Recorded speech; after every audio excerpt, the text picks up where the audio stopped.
Практычна ўсе кіраўнікі беларускага супраціву загінулі альбо памерлі. Іхныя ўспаміны да сёння застаюцца ненадрукаванымі. Асноўныя матэрыялы аб супраціве апынуліся ў закрытых архівах спецслужбаў розных краін. Таму ў гэтым фільме мы вымушаныя абапірацца на нешматлікія публікацыі, архіўныя зборы, а таксама на прыватныя ўспаміны апошніх жывых удзельнікаў тагачасных падзей. Аднак і цяпер шмат хто з іх з розных прычынаў адмаўляецца называць свае прозвішчы.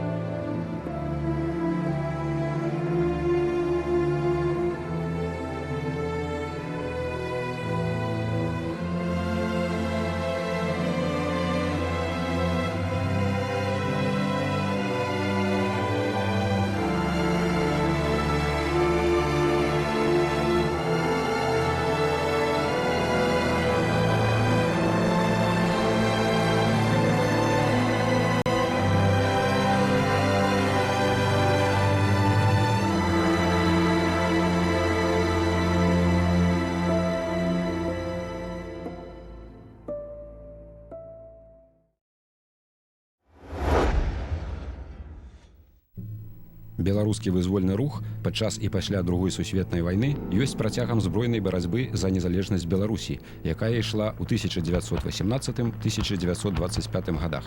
У той час каталізатарам узнікнення масавага беларускага збройнага руху стала польска-савецкая вайна, а вынікам паўстання Беларускай Народнай Рэспублікі, акупаванай больш моцнымі на той час суседзямі. Падчас акупацыі ўсходняй Беларусі савецкай Расіяй, а заходняй Беларусі Польшчай нямала беларусаў марылі пра аднаўленне дзяржаўнасці. Формы змагання былі рознымі. Нязменнай заставалася толькі мэта – вольная і незалежная Беларусь. Рэпрэсіі акупантаў не знішчылі вызвольнага руху. На месца палеглых прыходзіла моладзь. Яшчэ ў верасні 1939 году беларускія патрыёты і нацыяналісты і сацыялісты ўзяліся за зброю. Яны ўзнялі паўстанне на Палессе і спрабавалі стварыць заходнебеларускую рэспубліку са сталіцай у Пінску. Аднак уварванне чырвонай арміі ў заходнюю Беларусь сарвала іх пляны. Ад гэтага часу пачынаецца антысавецкае партызанскае змаганне. Да пачатку нямецка-савецкай вайны ў заходняй Беларусі дзейнічалі больш за 1000 беларускіх партызанаў. Найбольш вядомы атаман Якуб Харэўскі. Беларускі партызанскі і канспіратыўны рух існаваў і падчас нямецкай акупацыі 1941-44 гадоў. Яны збіралі сілы для збройнага выступу супраць любых акупантаў і для аднаўлення незалежнасці Беларускай Народнай Рэспублікі. Дзеячы беларускага супраціву гінулі ад рук нацыстаў, бальшавікоў, польскіх акоўцаў. У снежні 1942 году гестапа знішчыла ксяндза Вінцэнта Гадлеўскага, ідэолага супраціву. Тым часам у 43-м годзе на ўсходнім фронце наступіў пералом. Нямецчына цярпела паразу за паразай, стала рэальным вяртанне бальшавікоў. У гэтай сітуацыі тагачасны беларускі нацыянальны актыў прыняў няпростае рашэнне. У беларускага супраціву не было ўласных рэсурсаў для пачатку вызвольнай барацьбы на два фронты. Спробы наладзіць сувязь з заходнімі саюзнікамі вынікаў не далі. Не хапала не толькі зброі, але і дасведчаных камандзіраў. Таму, калі вясной 44-га немцы прапанавалі беларускім дзеячам, кіраўнікам Беларускай цэнтральнай рады і беларускай краёвай абароны паўдзельнічаць у арганізацыі канспірацыйнай сеткі антисавецкага супраціву, яны пагадзіліся. Нямецкія спецслужбы планавалі падрыхтаваць і пакінуць у тыле бальшавікоў вялізны дыверсійны фронт ад Балтыкі да Чорнага мора. Быў распрацаваны тайны план пад кодавай назвай «Либен Кетхен» – «Любімая котка». Пачалася падрыхтоўка людзей і матэрыяльна-тэхнічнай базы. Калі ў Латвіі канспірацыйная сетка атрымала назву «Лясныя коткі», ва ўкраіне «Стэпавы кот», на Смаленшчыне і Браншчыне «Дзікі кот», дык у Беларусі «Чорны кот». На яго кіраўніка беларускі нацыянальны актыў прапанаваў немцам таленавітага вайскоўца маёра Міхала Вітушку. Вітушка Міхал, сын Апанаса. 1907 году нараджэння, выпускнік славутай Віленскай беларускай гімназіі, інжынер паводле адукацыі. У жніўні 1941 разам з атаманам Харэўскім і Усеваладам Родзькам камандаваў беларускімі збройнымі атрадамі на Палессі, якія разам з байцамі украінскага атамана Тараса Бульбы адчысцілі ўсходнія палескія раёны ад савецкіх акружэнцаў і НКВДыстаў. Ствараў паліцыйныя і вайсковыя фармацыі ў Бранскай, Смаленскай і Магілёўскай акругах. Удзельнік другога усебеларускага кангрэсу. Пасля заканчэння кангрэсу ў Менску Вітушка сустрэўся з паэткай і генеральным сакратаром рады БНР Ларысай Геніюш. У сваіх успамінах яна занатавала словы Міхала Вітушкі. «Я ненавіджу немцаў.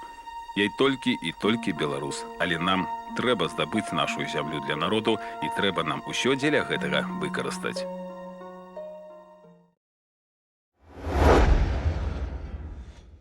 Антысавецкі супраціў на тэрыторыі Беларусі быў падзелены на 3 часткі: Беларусь-Поўнач, Беларусь-Цэнтр і Беларусь-Поўдзень.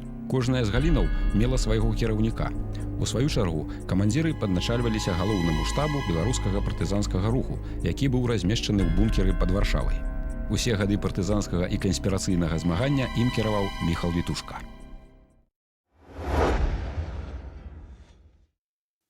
Нямецкімі інструктарамі былі падрыхтаваныя каля 3000 партызанаў і патаемнікаў. Большая частка іх летам 44-га засталася ў Беларусі і чакала загадаў ад Міхала Вітушкі. Некалькі атрадаў прайшлі падрыхтоўку ў Нямецчыне, а ў Беларусі ў Польшчу прыбылі пазней. Для партызанскай барацьбы на тэрыторыі Беларусі вясной-летам 44-го году былі пабудаваныя 15 бункераў. Вось што ўзгадвае удзельнік падрыхтоўкі сеткі бункероў на тэрыторыі заходняй Беларусі. Будаўніцтва бункероў ажыццяўлялі ваеннапалонныя пад наглядам нямецкіх інжынераў. Бункеры глыбінёю 2-2,5 метры былі бетанаваныя. Сістэмы вентыляцыі адводзіліся на 20-25 метраў ад бункера. Звычайна ў бункеры было некалькі пакояў, сховішча для зброі і прадуктаў. Усе беларускія атрады, пакінутыя ў Беларусі ў межах пляну Лібен-Кетхен, былі забяспечаныя радыёсувяззю, яўкамі, зброяй, боепрыпасамі, дакументамі, блянкамі ды пячаткамі савецкіх вайсковых і цывільных установаў, грашыма, медыкаментамі. Планавалася, што гэтых запасаў хопіць на 5-10 гадоў дзейнасці. Паводле аднаго з удзельнікаў супраціву, іх сапраўды хапіла аж да 1951 году. Дзякуючы гэтым бункерам, большая частка беларускіх партызанаў здолела ператрываць без вялікіх стратаў найбольш цяжкі перыяд да лета 1945 году. Менавіта за гэты час органамі дзяржбяспекі былі разгромленыя польскае падполле і партызанка. Паводле матэрыялаў КГБ, на працягу 1944-55 гадоў былі выкрытыя толькі 7 бункераў складаў беларускага супраціву. Яшчэ адным арганізатарам беларускага супраціву была беларуская незалежніцкая партыя на чале з Усеваладам Родзькам. Частка патаемных групаў і партызанскіх атрадаў БНП летам 44-га была пакінутая ў Беларусі. Рэшту сяброў накіравалі ў дыверсійна-выведчыя школы нямецкай вайсковай выведкі. Родзька намагаўся ввесці ўласную гульню. Атрымаўшы ад немцаў дапамогу і падрыхтаваўшы людзей, ён меркаваў перакінуць іх з Нямецчыны ў Беларусь і арганізаваць незалежны ад чорнага ката супраціў. Яшчэ летам 1944 года ва ўсходняй Прусіі быў створаны дыверсійны батальён «Дальвіц», укамплектаваны жаўнерамі і афіцэрамі беларускіх вайсковых і паліцыйных фармацый, сябрамі Саюза беларускай моладзі. Нямала з іх былі сябрамі патаемнай беларускай незалежніцкай партыі. Кіраваў выведча-дыверсійнай школай у Дальвіцы майор Геруліс. Намеснікам па навучальнай частцы, а таксама палітычным кіраўніком быў капітан Родзька, а кіраўніком навучальнай часткі капітан Барыс Рагуля. Камандзірам батальёну «Дальвіц» з беларускага боку быў капітан Ян Гелда, былы афіцэр арміі генерала Станіслава Булак-Балаховіча. Кожная група павінна была праходзіць 4-месячны курс падрыхтоўкі ў Дальвіцы, усходнія Прусы, 20 кіламетраў ад Істэрнбургу. Курс навучання ў школе складаўся з тактыкі вядзення партызанскага бою, падрыўной справы, тапаграфіі, шыхтавай падрыхтоўкі. Таксама курсанты праходзілі культурна-асветніцкую працу, слухалі лекцыі па гісторыі Беларусі. Радысты праходзілі навучанне ў адмысловай школе пад Данцыгам. Пасля заканчэння курсу групы атрымоўвалі амуніцыю, дакументы, сродкі сувязі, радыёкоды і выпраўляліся звычайна паветраным шляхам у вызначаныя раёны Беларусі. У верасні 1944 году каля Дзятлава, Смаргоні і Вільні была дэсантаваная група сябра БНП Андрэя Вайтовіча. У лістападзе паміж Налібоцкай і Рудніцкай пушчамі быў выкінуты з нямецкага самалёта атрад Мікалая Вітушкі, былога афіцэра Чырвонай арміі. У студзені 45-га ён загіне, і саветы будуць думаць, што знішчылі маёра Міхала Вітушку.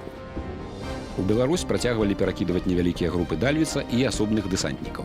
Немцы патрабавалі ад іх праводзіць дыверсіі на камунікацыях і выведку. Беларускае кіраўніцтва Родзька Гелда загадвала нямецкіх інструкцыяў не выконваць, арганізоўваць канспірацыю ды партызанку, аб'яднаныя ў беларускую вайсковую арганізацыю. Планавалася, што спецыяльны батальён «Дальвіц» будзе налічваць ад 800 да 1000 чалавек. Падрыхтоўка людзей ішла аж да часу капітуляцыі Нямецчыны.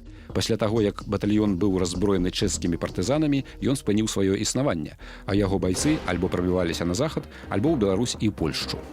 Некаторыя ваявалі яшчэ ў пачатку 50-х. Іншыя, як і Родзька, былі арыштаваныя савецкімі спецслужбамі. Такім чынам, з арыштам Родзькі ў чэрвені 1945-га быў сарваны план па арганізацыі незалежнага беларускага супраціву. Найбольш баяздольныя адзінкі БНП альбо далучыліся да чорнага ката, як, напрыклад, атрад Антона Бандыка, альбо загінулі ў баях з войскамі НКВД. На Палессі працягвалі дзейнічаць атрады беларускіх партызанаў-грамадоўцаў.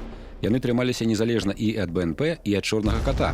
Адной з малавядомых постацяў беларускага супраціву, які змагаўся і супраць немцаў, і супраць бальшавікоў за адраджэнне незалежнай Беларусі, быў атаман Якуб Харэўскі. Харэўскі Якуб, камандыр беларускага партызанскага антыпольскага атрада ў 1922-25 годах. Нарадзіўся ў 1900 годзе ў вёсцы Харова Пружанскага павету. Паходзіў са шляхты, адзін з кіраўнікоў антыпольскага паўстання ў верасні 1939 года на Палессі. У 1942 годзе браў актыўны ўдзел у стварэнні галоўнага штабу беларускага партызанскага руху на поўначы Беларусі.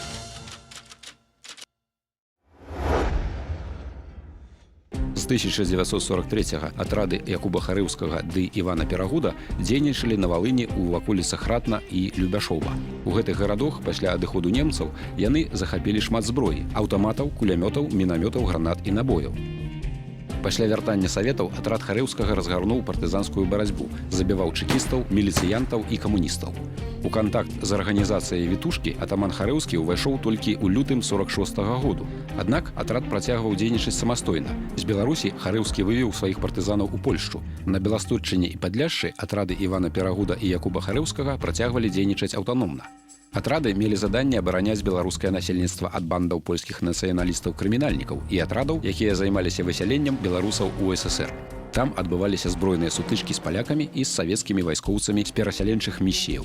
Праўдападобна, атрад Харэўскага сышоў на захад у канцы 1949 альбо на пачатку 50-го году. Сам Харэўскі напіша пазней. Наш паднішчаны атрад у 50-х годах самаліквідаваўся, і сябры ў Бальшыні перабраліся ў Польшчу, адтуль далей на захад. Дзесьці ў 1947 годзе на захад групамі перайшоў і атрад Івана Перагуда.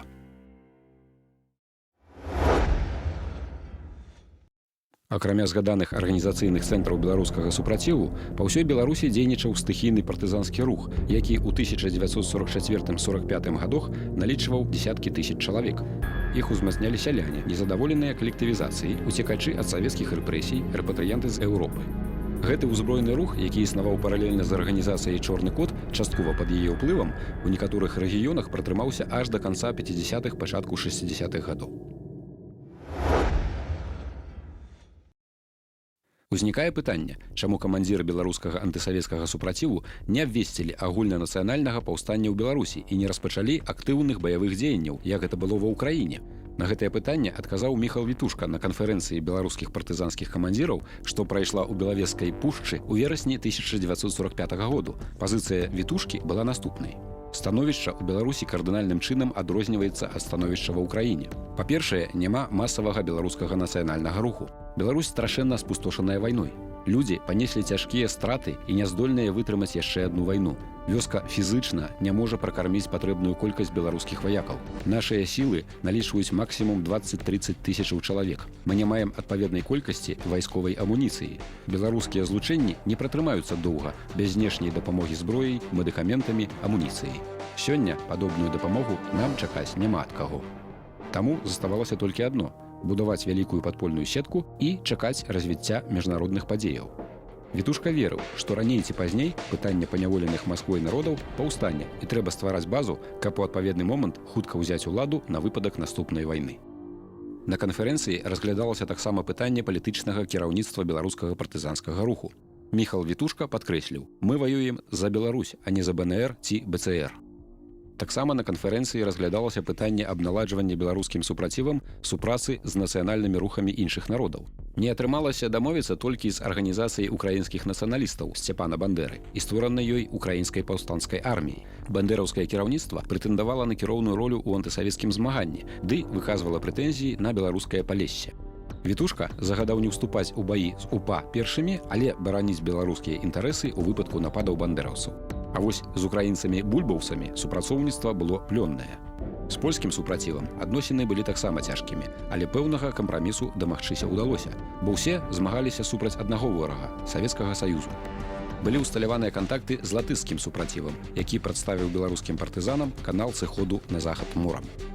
Напрыканцы канферэнцыі ў Белавежскай пушчы камандзіры адмовіліся ад маштабных дыверсіяў, каб не падводзіць пад рэпрэсіі цывільнае беларускае насельніцтва. Белавежскую канферэнцыю можна лічыць афіцыйным пачаткам арганізаванай дзейнасці беларускага антысавецкага супраціву незалежнага ад нямецкіх ці якіх іншых спецслужбаў.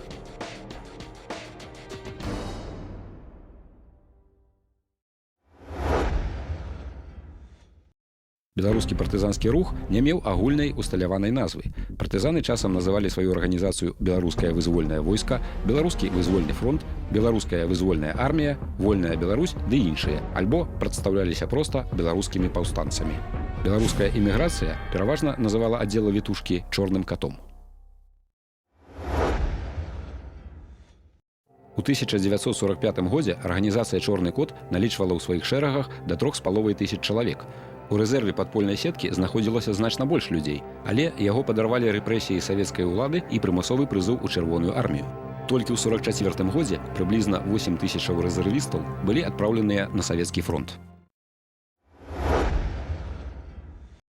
Для паспяховай барацьбы ў гэткіх умовах неабходна была прадуманая канспірацыя. Для гэтага нямецкія спецслужбы выкарысталі невядомыя МГБ і СМЕРШу метады канспірацыі, такія як люстэркавае кіраўніцтва. Кіраўнікі беларускага супраціву павінныя былі мець так званая люстэрка – чалавека, які ў пэўных абставінах кантактаваў з кур'ерамі, выдаючы сябе за кіраўніка, люстэркам якога быў. Таксама выкарыстоўвалася тактыка «трывалая мянушка», калі мянушка замацоўвалася не за канкрэтнай асобай, а за пасадай у канспірацыі. Таксама цяжкасці з ідэнтыфікацыяй беларускіх паўстанцаў былі з-за адсутнасці адмысловай формы, на якую не было ні часу, ні рэсурсаў. Беларускія змагары насілі форму беларускай краёвай абароны, ды іншых беларускіх фармацыяў, у якіх раней яны служылі, ды нямецкія і савецкія мундыры, на якія нашывалі нацыянальныя адзнакі – бел-чырвона-белыя стужкі ці герб пагоня. Кожны атрад меў свой бел-чырвона-белы сцяг. Гімнам беларускіх партызанаў была пагоня.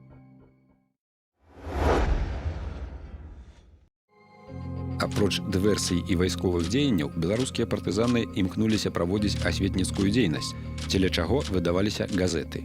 Газеты друкаваліся ў тайных сховішчах на тэрыторыі Беларусі. Друкарні захопліваліся і ў савецкіх органаў улады. МГБ СССР сведчыў, за перыяд з лета 1945 па 1950 год на тэрыторыі БССР былі выяўленыя 810 розных друкаваных матэрыялаў антысавецкага характару. З іх 693 былі беларускамоўнымі, 79 на украінскай мове, рэшта на расейскай. У лістападзе 1947 года група невядомых зрабіла напад на раённую друкарню горада Калінкавічы Палескай вобласці. Быў забіты баец аховы, а частка друкарскага абсталявання вывезена ў невядомым накірунку. Характэрнай асаблівасцю было тое, што нападнікі ўзялі толькі беларускія шрыфтаваныя касы. Таксама беларускімі партызанамі выдаваліся плякаты, брашуры ды ўлёткі. Але акурат плякатаў значна больш было рукапісных. Напрыклад, у 1946 годзе на Лепельшчыне пры дарогах, на дрэвах і слупах былі прымацаваныя плякаты з лёзунгамі «Далоў чырвоны фашызм», «Няхай жыве вольная радзіма», «Смерць бальшавіцкім катам». Нягледзячы на афіцыйную прапаганду, большасць беларусаў ішлі ў чырвоную армію неахвоча, ведаючы пра амаль гарантаваную перспектыву патрапіць у штрафбат. За час Другой сусветнай вайны ў заходняй Беларусі адбыліся некалькі мабілізацыяў. У польскае войска ў 1939 годзе, у беларускую краёвую абарону ў 1944, а таксама ў партызанскія атрады самых розных адценняў. Сакратару ЦК КПБ Панамарэнку паведамлялі: многие военнообязанные уклоняются от мобилизации и скрываются в лесах. Имеются случаи угроз и даже убийства руководителей сельсоветов, занимающихся вопросами отправки военнообязанных на сборные пункты. Налицо массовые случаи саботажа и вооруженного сопротивления. У Воранаўскім раёне з 2220 улічаных прызыўнікоў з'явіліся на прызыўны пункт толькі 69 чалавек. У Юрацішкаўскім раёне быў цяжка паранены начальнік раённага аддзела НКВД. У У 3 сельсаветах гэтага раёну праз наяўнасць буйных бандаў не адноўлена савецкая ўлада. Адбываліся сапраўдныя трагедыі. Архіўны документ сведчыць. 15 июля 1944 года при сопровождении 159 мобилизованных из местечка Солы в городе Вилейка мобилизованные начали разбегаться в лес. В результате применения оружия сопровождающими убито 18 и ранено 20 человек, и в город Вилейка доставлено только 3 человека. Больш за 117 тысячаў чалавек прызыўнога ўзросту не хацелі ваяваць і на пачатку 1945-га знаходзіліся на нелегальным становішчы. Гэтая маса людзей, якія хаваліся ў лясах, балотах, вёсках ды хутарох на працягу 1944-45 гадоў, адцягвала значныя сілы савецкіх карных органаў, даючы магчымасць арганізаванаму супраціву перагрупаваць свае сілы і далей дзейнічаць з большым плёнам.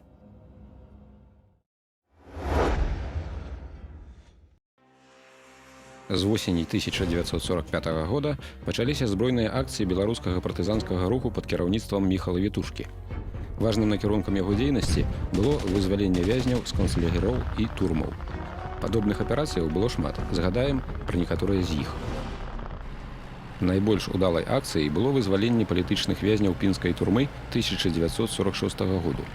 Пінскае МГБ правяло чарговую зачыстку, у выніку якой было арыштавана больш за 250 чалавек, пераважна СБМаўцаў, шараговых працаўнікоў акупацыйных устаноў ды іншых. Пасля допытаў арыштаваных на грузавых машынах павезлі ў Менск.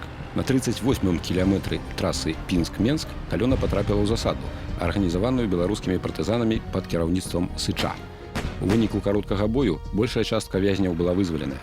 Былі забітыя 6 афіцэраў і 73 сяржанты ды шараговыя МГБовцы.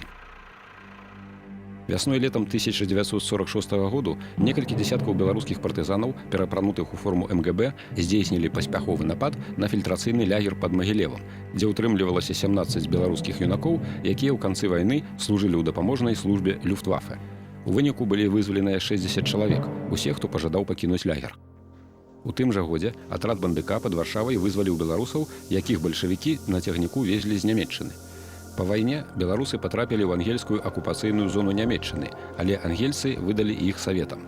Цягнік з 350 беларусамі амаль суткі спыніўся на ўсход ад Варшавы. Польскае падполле паведаміла пра гэта сувязным беларускіх партызанаў.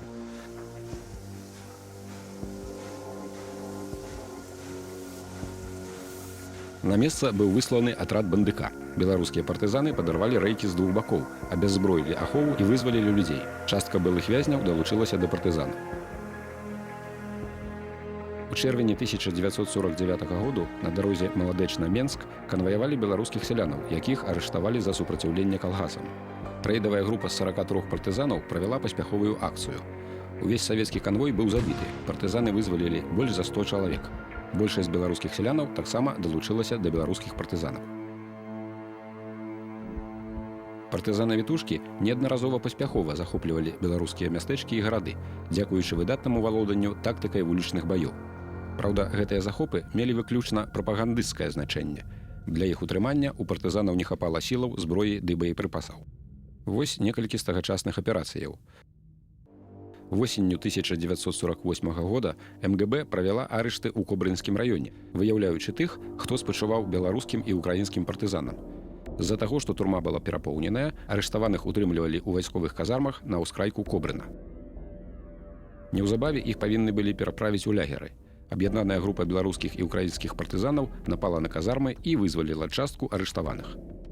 Вясной 1949 году падобная акцыя праводзілася ў Гайнаўцы. Яна мела дэманстратыўны характар, каб прымусіць палякаў абмежаваць рэпрэсіі супраць праваслаўнага беларускага насельніцтва.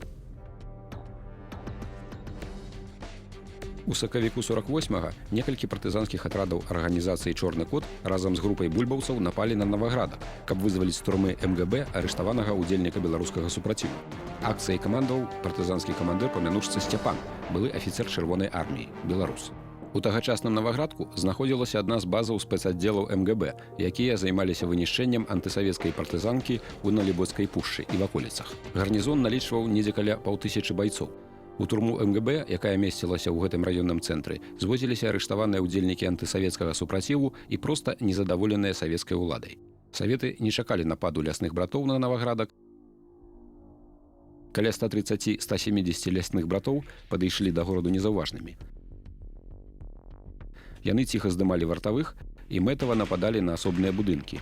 Нейкі час імі утрымлівалася частка гораду, аж да таго часу, пакуль не былі вызваленыя вязні турмы МГБ. Пасля гэтага партызаны хутка пакінулі Наваградак і адышлі ў лясы.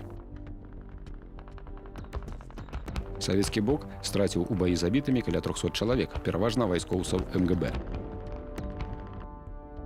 Пасля Наваградскай аперацыі былі праведзены некалькі карных акцыяў, зачышчалася Налібоцкая пушча.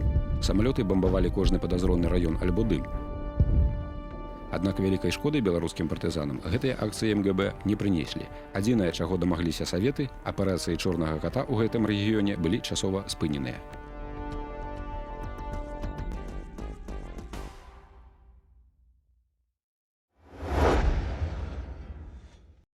Пра тое, як адчувалі сябе жаўнеры савецкіх вайсковых гарнізонаў у пасляваеннай акупаванай Беларусі, сведчаць вытрымкі з іх лістоў дадому, датаваных ліпенем 1945 году. Живем весело, но банды еще водятся. Часто бывают случаи убийств. Как пошел на запад, так и не вернулся. У нас ходить сейчас очень опасно. Появилась очень большая банда. За день убивают 4-5 офицеров, но курсантов не трогают. Даже бывают такие дни, что откуда неизвестно бьют из орудий, повреждают железную дорогу. Несмотря на то, что кончилась война, молодежь гибнет сильно, так как Белоруссия была под оккупацией немцев. Там было много полицейских, а сейчас образовались целые банды. Нас ходило 170 человек, а вернулось 90, остальные погибли. Жизнь моя сейчас опасная.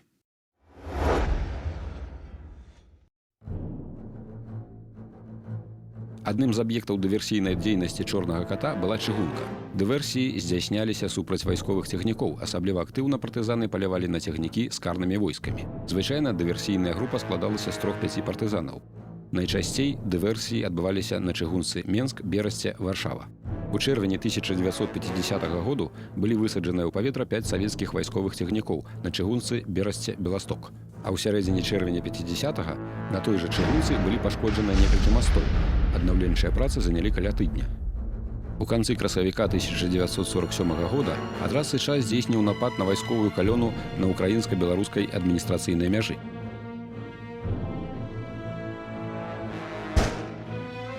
На машынах перавозіліся набоі, малакаліберныя снарады, некалькі сотняў камплектаў летняй вопраткі. Партызаны США частку грузу забралі, рэшту знішчылі. У 49 годзе дыверсійная група беларускіх партызанаў пусціла пад адхон цягнік ля горадні. Ён перавозіў амуніцыю, снарады, авіабомбы. Забраць гэтыя трафеі у партызанаў не было ніякай магчымасці, і яны іх знішчылі.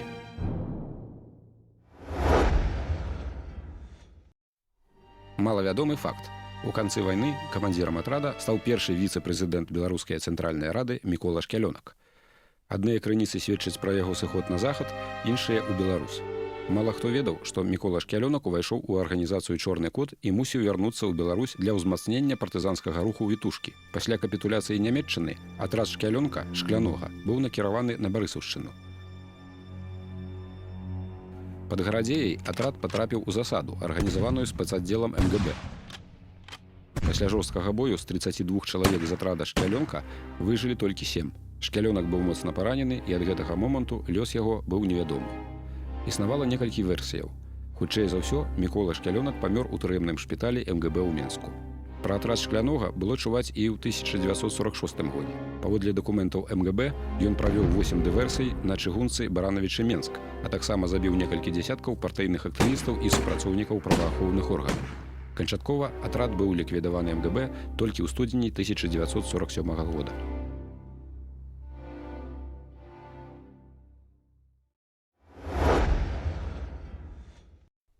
У 1948 беларускі нацыянальны супраціў пачаў затухаць.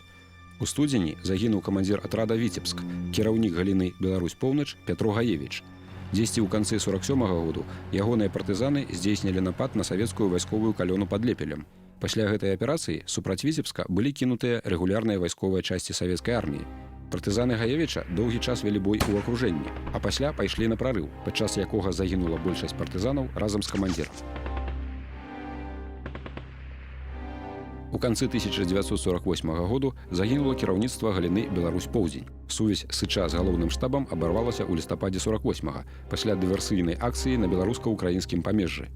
Адысці ў бяспечнае месца партызаны не паспелі, і на іх след выйшла рота спецаддзела МГБ. На 47-м кіламетры ад украінска-беларускай мяжы у напрамку Роўна на ўкраінскім баку атрад дагналі чэкісты. Партызаны мусілі прыняць няроўны бой, заняўшы абарону ў вясковай хаце. Пасля таго, як партызаны адмовіліся здацца, чэкісты падпалілі хату, і абаронцы згарэлі жыўцом. Перад гэтым партызаны сыча ўзнялі бел чырвона-белы і жоўта-блакітнай сцягі. Невядома, ці загінуў у гэтым баі сыч, бо нікога не ўдалося апазнаць. У канцы 1948 году быў разгромлены і атрад лесавікі, які меў базу на Барысаўшчыне. Ацалела толькі некалькі байцоў, якія здолелі перабрацца ў атрады чорнага ката на Палессе.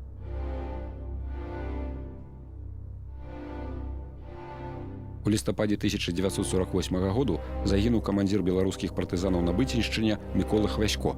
У яго партызанскую групу МГБ інфільтравала 2 агентаў, якія, скарыстаўшыся момантам, забілі Хвасько і яго памочнікаў.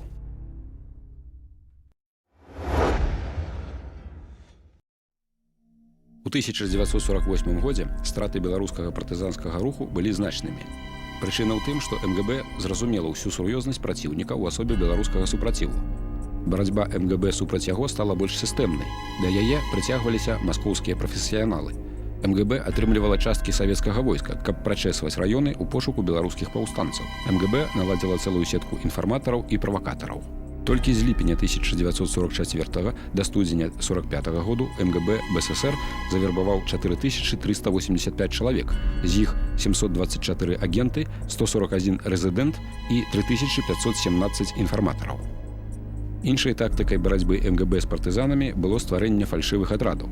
МГБшнікі перапраналіся ў беларускіх паўстанцаў і нападалі на мірнае насельніцтва, каб скампраметаваць беларускіх партызанаў. А таксама гуртавалі ў псеўдаатрады незадаволеных савецкай уладай людзей, якіх потым арыштоўвалі. Тым часам сетка агентаў, інфарматараў і рэзідэнтаў пашыралася. На 1 сакавіка 1947 году у МВД БССР іх налічвалася амаль 20 тысячаў. Намаганнямі агентаў беларускай дзяржбяспекі ў паваеннай Беларусі былі разгромленыя моладзевыя патрыятычныя арганізацыі: Саюз беларускіх патрыётаў, Саюз вызвалення Беларусі, Чайка, Цэнтр беларускага вызваленчага руху ды іншыя. Прычынай разгрому моладзевага падполля былі перадусім слабая канспірацыя і адсутнасць у маладых людзей навыкаў падпольнай барацьбы. 14 чэрвеня 1944 года Цэнтральны камітэт камуністычнай партыі бальшавікоў Беларусі прыняў пастанову, згодна з якой былі створаныя 185 знішчальных батальёнаў, у шэрагах якіх было 16 640 байцоў. Акрамя таго, яшчэ дзейнічалі 7 тысяч гэтак званых групаў садзейнічання знішчальным батальёнам, у якіх было 42 730 чалавек. Для барацьбы з партызанскім рухам савецкія ўлады выкарыстоўвалі разам са знішчальнымі батальёнамі войскі НКВД і армейскія часткі. Напрыканцы 1944 году наркам унутраных справаў Лаўрэнтый Берыя накіраваў у БССР 13 палкоў НКВД агульнай колькасцю 6020 чалавек. Ужо праз 2 тыдні Берыя рапартаваў Сталіну, што ў заходніх абласцях БССР зліквідавана 288 антысавецкіх польскіх і беларускіх арганізацыяў. Арыштавана 5096 іх удзельнікаў, забіта 800 паўстанцаў.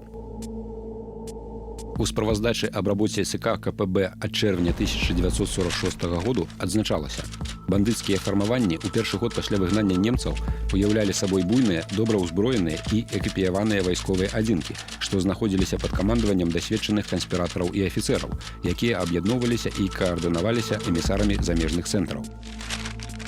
Пры іх разгроме забітыя 3035 і арыштаваныя 17 872 бандыты і ўдзельнікі антысавецкіх арганізацый.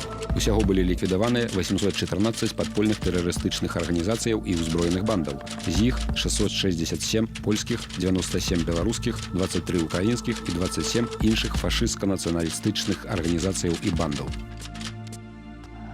Падчас ліквідацыі падпольных бандаў і арганізацыяў захоплена мінамётаў 211, супрацьтанкавых ружжаў 193, кулямётаў 3587, аўтаматаў і вінтовак 68 377, пісталетаў 2979, гранатаў і мінаў 36 078, толу 5 тонн, каля 4 мільёнаў набояў, 40 памнажальных апаратаў, 47 рацыяў.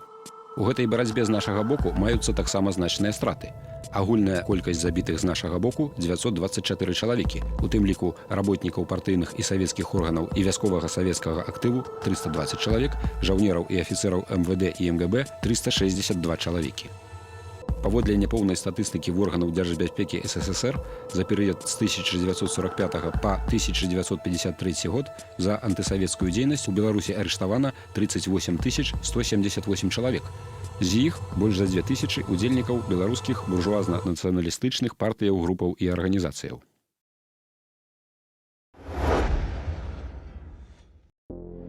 Каб палепшыць становішча беларускай канспірацыі, на пачатку восені 1948 году Міхал Вітушка выдаў загад пра рэарганізацыю беларускага супраціву, у выніку якой партызанскія групы і падпольшчыкі былі вылучаныя ў асобную галіну беларускага супраціву. Яе кіраўніком быў прызначаны сябра галоўнага штабу чорнага ката пад мянушкай Чачот. Ад гэтага часу ён стаў выконваць ролю буфера паміж партызанскімі сувязнымі і Вітушкам. У другую галіну вылучаныя асабліва каштоўныя агенты выведкі. Ёй кіраваў сябра галоўнага штабу Вацлаў Харжэўскі. Трэцюю галіну, агітацыйна-інфармацыйную, ачоліў Кастусь. Тым часам шэрагі беларускага супраціву пад кіраўніцтвам Міхала Вітушкі радзелі. У 1950 годзе ў ім бралі ўдзел ад 250 да 300 чалавек. У 1952 годзе Вітушка пачаў маштабную аперацыю па пераводу сваіх людзей у глыбокае падполле і згортвання актыўнай партызанскай барацьбы. У 1953 годзе Вітушка вывеў з БССР у Польшчу апошнія атрады чорнага ката. Заставаўся толькі атрад жыхара. Аднак падпольная сетка працягвала дзейнічаць у БССР. Не спынялі дзейнасці ў Беларусі і асобныя атрады, якія не мелі сувязі з галоўным штабам беларускага партызанскага руху. Некаторыя з іх пратрымаліся да пачатку 60-х гадоў. Іх дзейнасць азначалася ў ваколіцах Бабруйска, на заходнебеларускім Палешсе, ва ўсходняй Беластотчыне. Калі Еўропу падзяліла жалезная заслона, агентаў з захаду сталі закідваць нелегальным шляхам – пешшу, морам, дэсантаваннем самалётаў. Асноўнымі заданнямі закінутых у Беларусь дэсантнікаў былі выведка і дыверсійная партызанская дзейнасць. З афіцыйных і чэкісцкіх крыніцаў вядомыя толькі два дэсанты – Яна Філістовіча ў верасні 1951 года і групы Касцюка Вострыкава ў жніўні 52-го. Пра іншыя дэсанты, якія не трапіліся ў рукі МГБ жывымі, цішыня. Паводле некаторых звестак, на працягу 1949-52 гадоў па лініі чорнага ката ў Беларусь і Польшчу заходнімі спецслужбамі былі здзейсненыя 5 дэсантаў.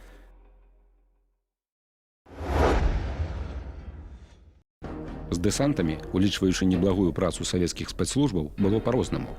Летам 1950 году нехта Пятро Дзімідовіч выдаў сябе за беларускага партызана і прасіў у заходніх спецслужбаў дэсантаваць на Палессе людзей для падтрымкі тамтэйшай антысавецкай арганізацыі. Каб высветліць акалічнасці, у Беларусь у траўні 1952 быў скінуты дэсант пад кіраўніцтвам Сымона Міхальчука.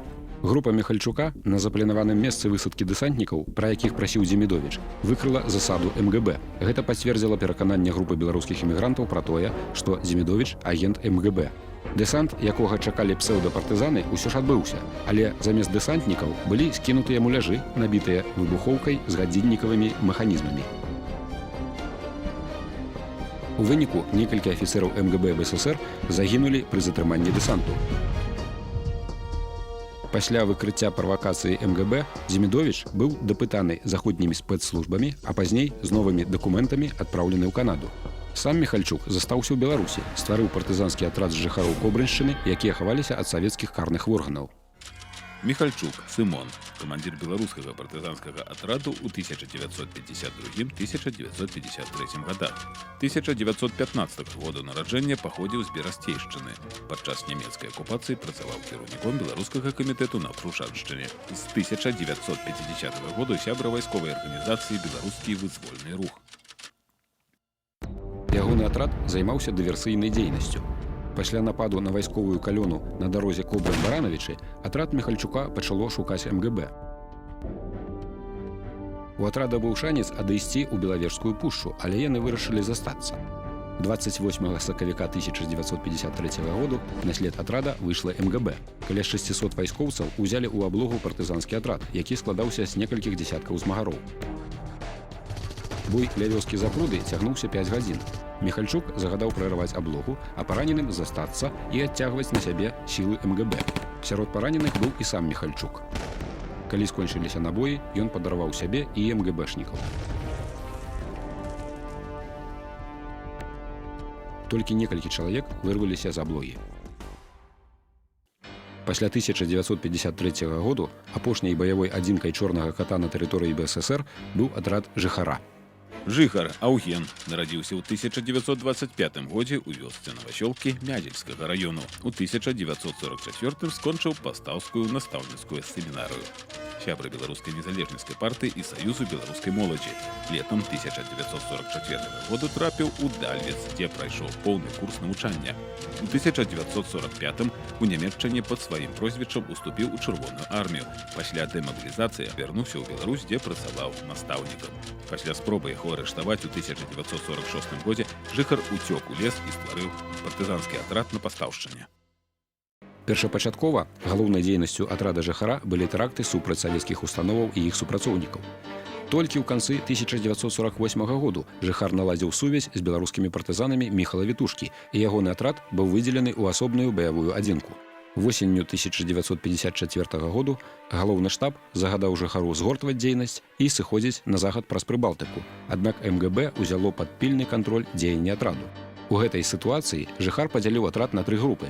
Першая група паспяхова эвакуявалася ў Прыбалтыку, астатнія 2 загінулі, прыкрываючы адход першай і дэзарыентуючы спецатрады МГБ. Сам Жыхар у студзені 55-го загінуў у баі. Паводле некаторых сведчанняў, апазнаць яго было немагчыма. Куля патрапіла ў твар і моцна яго знявечала. Смерць Аўгена Жыхара можна лічыць заканчэннем арганізаванай партызанскай барацьбы ў Беларусі. Так лічаць удзельнікі антысавецкага супраціву. Але апошняя збройная акцыя беларускага супраціву адбылася ў 1957 годзе. Галоўны штаб падрыхтаваў замах на Мікіту Хрушчова ды іншых савецкіх дзеячоў. Акцыя мела адбыцца ў толькі што пабудаванай рэзідэнцыі ў Белавежскай пушчы, у Віскулях, куды Хрушчоў меўся прыехаць на паляванне. Аднак план па прарыву ў рэзідэнцыю з-за сур'ёзнай сістэмы аховы аб'екту быў зменены. Было вырашана замінаваць дарогу, па якой меў праязджаць картэж Хрушчова. На закладзеных партызанамі мінах падарваўся аўтамабіль з некалькімі высокімі чыноўнікамі з Масквы. Хрушчову пашанцавала.